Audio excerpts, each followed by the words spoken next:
بسم اللہ الرحمن الرحیم۔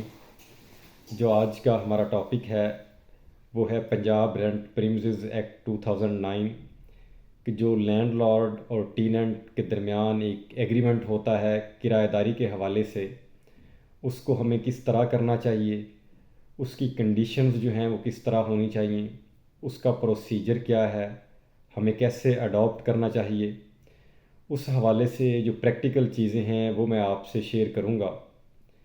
تو اس میں جو رینٹ ایگریمنٹ ہے، معاہدہ جو کرایہ داری کا ہے، وہ مالک مکان اور کرایہ دار کے جو درمیان ہوتا ہے، اس حوالے سے 2009 کا جو رینٹ پریمیسز ایکٹ ہے وہ پنجاب کے اندر فعال ہے، اور وہی کورٹس میں یا ٹریبیونلز جو رینٹ ٹریبیونلز ہیں ان کے اندر ریگولیٹ ہے، اور اسی پروسیجر کے تحت جو ایگریمنٹس ہیں رینٹ کے حوالے سے وہ دیکھے جاتے ہیں، یا اس کا جو ٹرائل ہوتا ہے کورٹ کے اندر وہ اسی کے تحت ہوتا ہے۔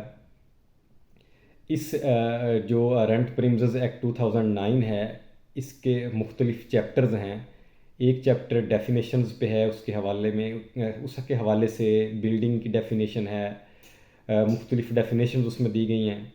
ایک پروسیجر کو ڈیل کرتا ہے، ایک جو ہے وہ مسلینیس سیکشنز کے حوالے سے ہے، اس میں جو اوبلیگیشنز کے حوالے سے ایک ڈیل کرتا ہے۔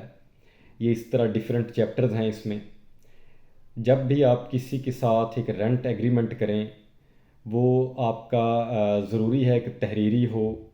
رینٹ ایگریمنٹ کرنے کے بعد یہ لینڈ لارڈ کی جو مالک ہے اس کی یہ ذمہ داری ہے کہ وہ رجسٹرار کے پاس جا کر اس کو رجسٹر کروائے۔ رجسٹر کروانے کے بعد اس کی جو ایک کاپی ہے اس کے اوپر سٹیمپ لگوا کر وہ کرایہ دار کے حوالے کرے۔ اور اس سے اگلی بات جو بڑی امپورٹنٹ ہے، پہلے اس طرح نہیں تھا، لیکن جب سے سارا سسٹم آن لائن ہوا ہے اس کے بعد پولیس اسٹیشن میں رجسٹر کروانا بھی ضروری ہے۔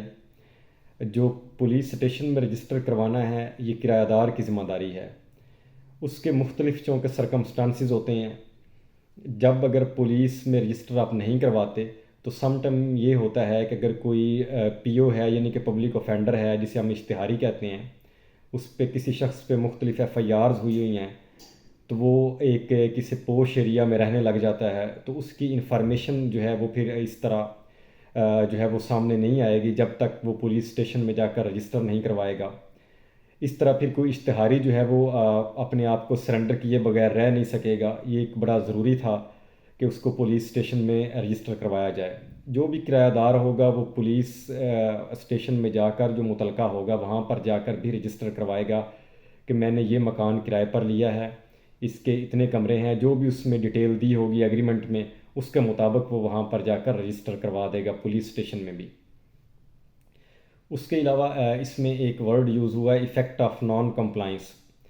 اس میں یہ ہے کہ اگر آپ کرایہ داری کا جو معاہدہ ہے وہ رجسٹر نہیں کرواتے تو اس میں یہ ہے کہ اگر کوئی بھی پارٹی دونوں میں سے، چاہے مالک مکان ہے چاہے کرایہ دار ہے، وہ رینٹ ٹریبونل میں چلے جاتے ہیں اور وہاں پر جا کر ایک اپلیکیشن دے دیتے ہیں، کوئی بھی پارٹی دونوں میں سے کسی بھی گریونس کے حوالے سے، کرائے کی مد میں یا ایڈوانس کی صورت میں، لیکن اس مکان کی مد میں وہ اپلیکیشن دے دیتے ہیں کورٹ میں، تو وہ مکان کا جو ایگریمنٹ ہے وہ انہوں نے اگر رجسٹر نہیں کروایا تو جو مالک مکان ہے وہ اینول ڈپازٹ کا 10% جو ہے وہ کورٹ میں جمع کروائے گا، اور اگر کرایہ دار جاتا ہے تو کرایہ دار 5% جمع کروائے گا اس اینول ڈپازٹ کا۔ تو وہ جو اس کے بعد جو لیو ٹو ڈیفینڈ کی اپلیکیشن ہے یا لیو ٹو ڈیفینڈ جو ہے وہ ڈیفینڈنٹ نے جمع کروانا ہوتا ہے، یعنی دوسری پارٹی جس کے خلاف وہ جاتے ہیں۔ اگر وہ اپلیکیشن منظور ہو جاتی ہے لیو ٹو ڈیفینڈ تو اس کو ہی رپلائی کنسیڈر کیا جائے گا۔ یہ جو ٹرائل ہوگا ٹریبیونل کا، یہ 4 ماہ کے اندر ڈیسائیڈ ہونا ہوتا ہے، اور اس کی جو اپیل ہوتی ہے اس سے آرڈر کے اگینسٹ جو اگریو پارٹی ہوتی ہے اپیل میں جاتی ہے، وہ اپیل 2 ماہ کے اندر ڈیسائیڈ ہونا ہوتی ہے۔ اور اس میں کورٹ جو ہے وہ پراپر سرور کے تھرو پراپر نوٹسز کرواتی ہے اس میں ڈیفینڈنٹ کو بلانے کے لیے، تو ڈیفینڈنٹ نے اس کا لیو ٹو ڈیفینڈ دینی ہوتی ہے، پھر اسی کو اگر وہ ایکسیپٹ ہو جائے تو اس کو جو ہے رپلائی کنسیڈر کیا جاتا ہے۔ اب اس میں ایک اور یہ بات ہے کہ اگر لینڈ لارڈ جو مالک ہے وہ اپنے گھر کا وزٹ کرنا چاہے تو وہ پہلے نوٹس دینا ضروری ہے کرایہ دار کو کہ میں فلاں ٹائم اس وقت یا فلاں دن اپنے گھر کا وزٹ کرنا چاہتا ہوں. یعنی اسے کہہ سکتے ہیں کہ وہ اپنے گھر کی انسپیکشن کے لیے وہاں پہ تشریف لاتا ہے، اپنے گھر کی مینٹیننس کو چیک کرنے کے لیے کہ میں نے جس حالت میں گھر دیا تھا اسی حالت میں موجود ہے یا نہیں ہے، اپنے گھر کے لیے آتا ہے. ایگریمنٹ میں جو لکھا ہوا ہے کہ یہ مکان جو ہے فلاں شخص میرے سے کرائے پر لے رہا ہے یا اتنے عرصے کے لیے لے رہا ہے یا اس میں اتنا بیانہ جو ہے وہ میں رسیو کر رہا ہوں، اور یہ اینول اتنے پرسنٹ کے حوالے سے جو کرایہ ہے وہ بڑھایا جائے گا، یا خدا نخواستہ کوئی آفت آتی ہے تو اس کی صورت میں اسے کمپنسیٹ کروں گا یا میں کسی ایک ماہ کا کرایہ نہیں وصول کروں گا. یہ ساری کنڈیشنز اس کے اندر مینشن ہونی چاہیے ایگریمنٹ کے اندر، تاکہ دونوں پارٹیز جو ہیں وہ کسی بھی لیٹیگیشن سے محفوظ رہیں یا اپنے رائٹس کے حوالے سے جو ہے وہ سیف رہے. تو اس میں اگر وہ مالک جو ہے وہ نوٹس دے گا اور اس کے بعد وہ اپنے گھر کا اس اسپیسیفک ٹائم کے مطابق وزٹ کر سکے گا اور اس کو چیک کر لے گا اپنی مینٹیننس کے حوالے سے. اور اگر وہ گھر خالی کروانا چاہتا ہے تو جو کنڈیشنز اس میں لکھی ہوئی ہیں اس کے مطابق چلنا ہوگا، اور اس میں کچھ کرایہ نامہ میں یہ لکھا ہوتا ہے کہ میں 1 ماہ کا آپ کو نوٹس دوں گا اور پھر گھر خالی کراؤں گا، اور اس میں وہ ساری کنڈیشنز لکھ دی جاتی ہیں کہ کن کن صورتوں میں خالی کروا سکتا ہوں، یا جب مجھے ضرورت پڑے گی یا میری فیملی آ جائے گی تو میں کروا لوں گا، یا مجھے سیل کرنے کی ضرورت پڑ گئی تو میں اس کو بیچنا ہوا تو پھر میں آپ کو 1 ماہ کا نوٹس دے دوں گا. یہ تمام کنڈیشنز اس کے اندر طے کرنی ہیں ایگریمنٹ کے اندر. اور اس کے علاوہ ایک سب لیٹنگ کا اس میں بہت ایشو ہے. سب لیٹنگ کے حوالے سے یہ ہے کہ اگر آپ نے اس کے اندر یہ لکھ دیا ہے کہ آپ فرداً اس کو بھی فردر جو ہے آپ اس کو کرایہ پر دے سکتے ہیں تو تب وہ کرایہ پر دے سکتا ہے، ورنہ وہ کرایہ پر شخص آگے فردر جو ہے وہ کرایہ پر اس مکان کو نہیں دے سکتا. اس میں آپ نے یہ کنڈیشنز بھی ساری طے کرنی ہیں کہ مکان جو ہے اس کے اتنے کمرے ہیں، میں لے رہا ہوں، اس کے 2 واش روم ہیں، 3 کمرے ہیں، 1 ہال ہے، اس میں آلریڈی پنکھے لگے ہوئے ہیں یا نہیں لگے ہوئے، اس کے تمام آرٹیکلز جو ہیں روم کے یا اس مکان کے، اس کی میجرمنٹ کے حوالے سے یہ تمام چیزیں آپ نے اس کے اندر مینشن کرنی ہیں ایگریمنٹ کے اندر، تاکہ آپ کا ایک ایگریمنٹ جو ہے وہ اسٹرانگ ایگریمنٹ ہو، اور اس کو اگر کوئی چیلنج کرے تو اس کے لیے پرابلمز ہوں، لیٹیگیشن سے آپ بچ سکیں، آپ کا ٹائم بھی محفوظ رہے، مالک کا بھی محفوظ رہے.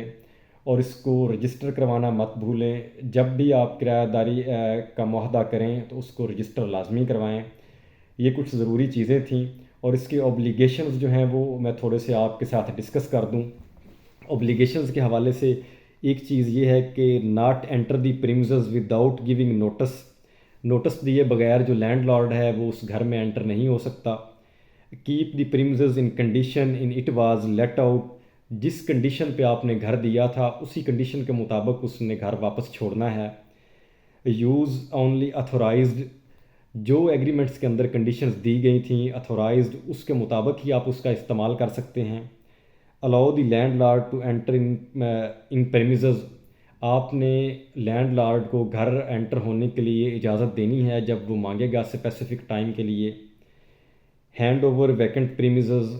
آپ نے جب جانا ہے تو خالی گھر اس کے ہینڈ اوور کر کے جانا ہے. آپ نے کسی قسم کی نوئسنس کریٹ نہیں کرنی جو نیبرز کے لیے، ہمسائے کے لیے یا کسی کے لیے بھی محلے داری میں پرابلم کریٹ کرے. اس کا جو سٹرکچر ہے مکان کا وہ آپ نے چینج نہیں کرنا. اگر آپ نے رہائش کے لیے گھر لیا ہے تو اس کو ہاسٹل میں کنورٹ نہیں کر سکتے، آپ اس کو فردر کسی اور چیز کے لیے کنورٹ نہیں کر سکتے. اور کوئی ایسا ان اتھورائز کام آپ نے نہیں کرنا جو اس ایگریمنٹ کے اندر نہ لکھا ہو. آپ نے تمام لیگل چیزیں جو ہیں اس ایگریمنٹ کے اندر مینشن کر لینی ہیں جو اس آپ دونوں پارٹیز کی طے ہو جائیں، کرائے کے حوالے سے، سب لیٹنگ کے حوالے سے، آپ نے فیملی کے کتنے ممبرز ہیں، اس کے علاوہ آپ نے کسی قسم کا سٹرکچر چینج نہیں کرنا. ہاں اس کے اندر اگر کوئی ضروری آرٹیکلز جو ہیں وہ آپ اس کی رینوویشن کے حوالے سے کرتے ہیں یا کچھ گھر میں معاملات ہوتے ہیں آپ اس میں کوئی چھوٹی موٹی رینوویشن کرواتے ہیں تو اس کا آپ اگر مالک پیسے نہیں دیتا تو آپ اس کے رینٹ میں سے کاٹ سکتے ہیں اور مالک کو آپ نے انفارم کر دینا ہے، یہ چیزیں اس میں سے کٹوتی ہو جائیں گی. یہ آج کا ہمارا ٹاپک تھا کرایہ داری کے حوالے سے. مجھے آپ اجازت دیں. اللہ حافظ.